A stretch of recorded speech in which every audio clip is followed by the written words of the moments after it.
Selamat siang. Berikut akan kami paparkan makalah mengenai evaluasi durabilitas material beton pada struktur kanal di lingkungan laut. Dibawakan oleh Suryanto dengan NIM S94240814. Presentasi ini untuk memenuhi mata kuliah durabilitas material dengan dosen pengampu Prof. Stefanus Adi Kristiawan, SD. Latar belakang dari permasalahan ini adalah struktur kanal beton bertulang yang menjadi objek studi kasus berlokasi di Jawa Timur, Indonesia, yang telah beroperasi selama lebih dari 20 tahun di lingkungan laut yang agresif. Struktur ini dibangun pada tahun 92 dan 98 dengan spesifikasi desain beton berkekuatan 40 MPa dan selimut beton setebal 75 mm. Lokasi berada pada pembangkit dengan iklim tropis basah panas yang menurut literatur yang ada ini akan mempercepat laju kerusakan beton dibandingkan iklim yang sejuk.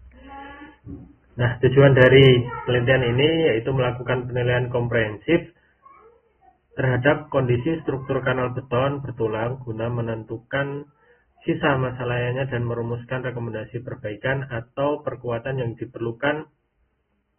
Secara spesifik, penelitian ini bertujuan untuk mengidentifikasi dan memetakan jenis serta tingkat kerusakan pada struktur.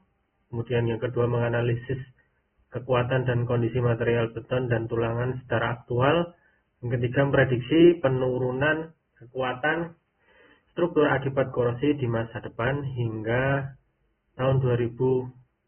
Nah, penelitian ini tahun 2018 menggunakan skenario kondisi rata-rata dan terburuk, memberikan rekomendasi teknis untuk perbaikan dan atau perkuatan guna memperpanjang masa layan struktur. Kerangka teoritis, hal yang menjadi perhatian di sini adalah yang pertama adalah kerusakan permukaan beton, di mana kerusakan permukaan beton ini dengan berbagai jenis mekanisme pelapukan. Jadi pelapukan ini disebabkan karena adanya kondisi atau kontak dengan lingkungan di luar beton. Hal ini meliputi adanya fluktuasi suhu, kelembaban, leaching atau perlindian mineral dari beton, dan pelapukan garam fisik atau kali. Perubahan suhu harian, terutama pada permukaan yang terpapar sinar matahari, menyebabkan retakan bertahap pada zona di tepi beton atau di selimut beton. Nah, kemudian yang kedua, korosi tulangan ini juga menjadi salah satu penyebab kerusakan beton yang mengurangi durabilitas beton, di mana kekuatan beton akan menurun pada saat terjadinya propagasi korosi tulangan. Nah, pada saat awal, yaitu inisiasi korosi, ini kondisi kekuatan beton dari awal konstruksi akan mengalami kenaikan sampai dia berhenti hidrasi, kemudian akan mendapatkan kuat tekan karakteristiknya. Nah, pada saat inisiasi korosi ini berlangsung, kuat tekan beton akan tetap degradasinya karena perubahan terhadap kondisi lingkungan. Nah, kemudian pada saat memasuki fase propagation, di mana terdapat pengurangan luas tulangan sehingga akan menimbulkan adanya reaksi kimia antara material Fe dengan material klorida. Nah, ini selanjutnya akan membentuk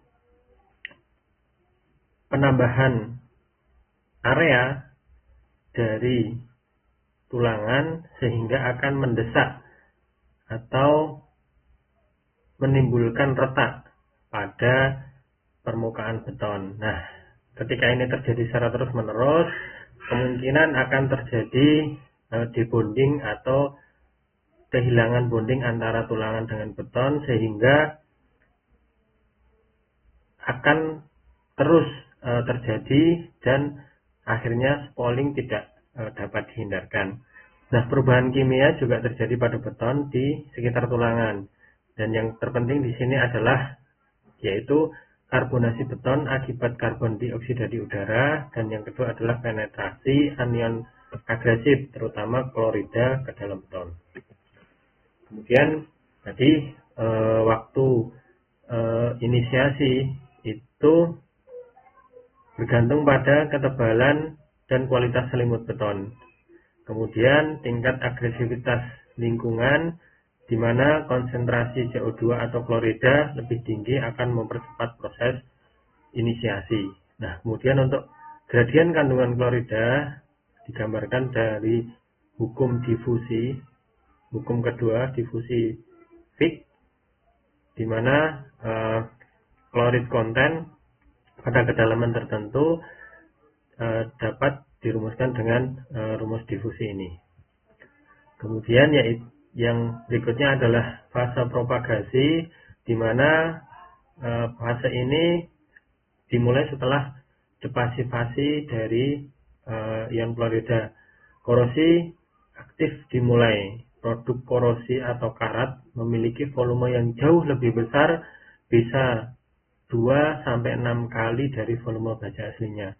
Ketika tegangan ini melebihi kekuatan tarik beton, maka akan terjadi retak, crack pada selimut beton, kemudian delaminasi pada tulangan, dan akhirnya terjadi pengelupasan selimut beton.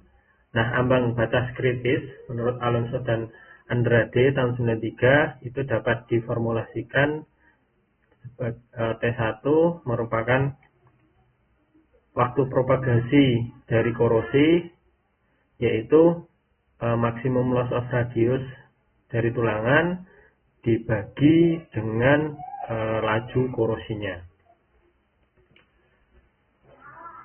Untuk mendapatkan data-data yang dibutuhkan dalam analisis durabilitas material beton pada struktur kanal di lingkungan laut ini, maka perlu dilakukan berbagai pengujian, yaitu inspeksi visual untuk pemetaan retak dan identifikasi kerusakan permukaan lain, kemudian uji palu beton atau hammer test untuk menilai keseragaman kuat tekan permukaan beton, kemudian uji ultrasonic pulse velocity untuk mengevaluasi homogenitas dan kualitas internal beton, kemudian uji potensial Hubschel potensial untuk mendeteksi probabilitas terjadinya korosi aktif pada tulangan, kemudian cover meter test untuk mengukur ketebalan aktual selimut beton sebagai pelindung tulangan, kemudian core drill untuk mengambil sampel yang selanjutnya akan dilakukan di pengujian di laboratorium. Nah, beberapa pengujian di laboratorium yang dapat dilaksanakan yaitu uji kuat tekan, kemudian uji karbonasi, uji pH dan kadar klorida, serta uji kuat tarik tulangan. Nah, ini yang metode untuk mendapatkan akuisisi data di lapangan. Selanjutnya, dari hasil analisis data yang sudah diambil, maka kita mendapatkan data-data yaitu untuk struktur sendiri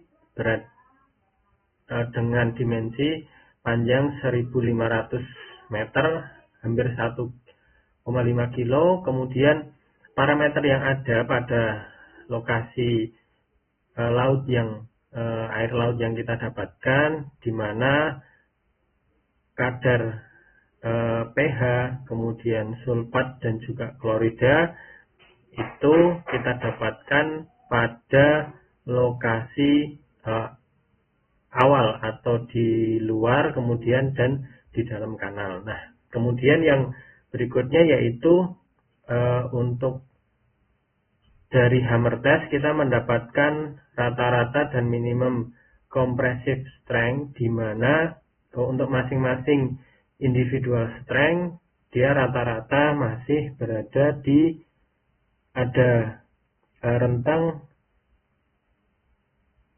antara 40 sampai dengan 60 MPa.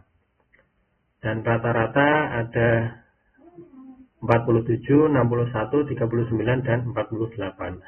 Kemudian untuk inspeksi visual, kita mendapatkan visual retak dan juga pola retak yang berada pada permukaan struktur kanal ini. Nah, kemudian beberapa hal yang kita dapatkan dari hasil pengujian cover meter ataupun kita pengujian crack, di mana untuk lokasi yang tertentu itu untuk rata-rata crack yang didapatkan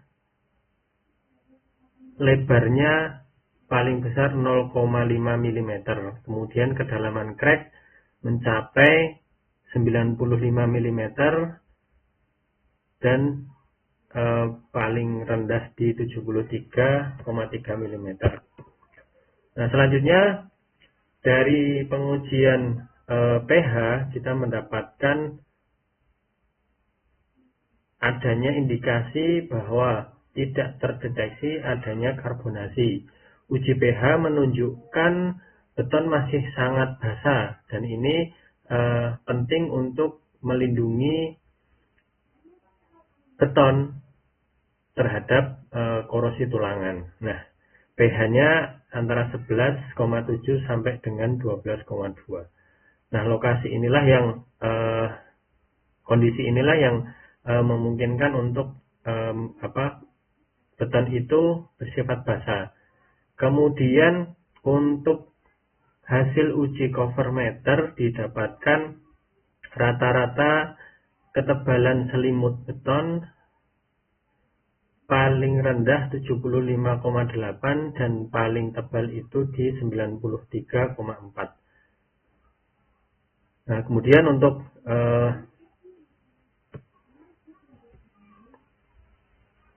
hasil analisis dari korosiviti tulangan dari Hubschel potensial, kita mendapatkan mayoritas pembacaan menunjukkan nilai yang lebih positif dari minus 200 mV, mengindikasikan probabilitas korosi masih sangat rendah, kurang dari 10%. Nah, evaluasi yang kita dapatkan seperti itu hasil dari berdasarkan ASTM C876/15 dan juga dibandingkan dengan standar elektrode pada relem TC154 EMC. Nah, hasil berikutnya yaitu yang kita dapatkan yaitu adalah hasil uji klorida, di mana kadar klorida pada kedalaman tulangan telah melampaui ambang batas kritis yaitu 0,025% yang ditetapkan untuk analisis. Rata-rata untuk kadar klorida di kedalaman 75 mm ini 0,047, 0,046, 0,044, 0,044 lebih dari 0,025%. Nah, kemudian untuk maksimumnya itu paling tinggi di 0,057, sehingga kondisi tulangan ini sudah melampaui masa inisiasi karena kadar klorida sudah melebihi ambang batas kritisnya. Namun pada kondisi visual, kondisi tulangan tidak menunjukkan adanya tulangan yang mengalami korosi. Apakah ini karena tebal selimut beton yang cukup atau lebih dari 75 mm atau seperti apa? Nah, ini yang nantinya akan kita lebih lanjut analisis. Nah, kemudian dari hasil pengujian ataupun data-data yang ada tadi, kita melakukan prediksi untuk kuat tekan yang berada pada kondisi paling buruk dan juga kondisi rata-rata tadi. sehingga di sana kita mendapatkan nilai untuk keseluruhan penanganan ataupun analisis, di mana kondisi untuk memulai korosi dengan kadar klorida tinggi telah terpenuhi. Proses korosi belum pada tahap propagasi. Jadi inisiasinya sudah kadarnya sudah masuk, cuma hanya saja belum terjadi inisiasi untuk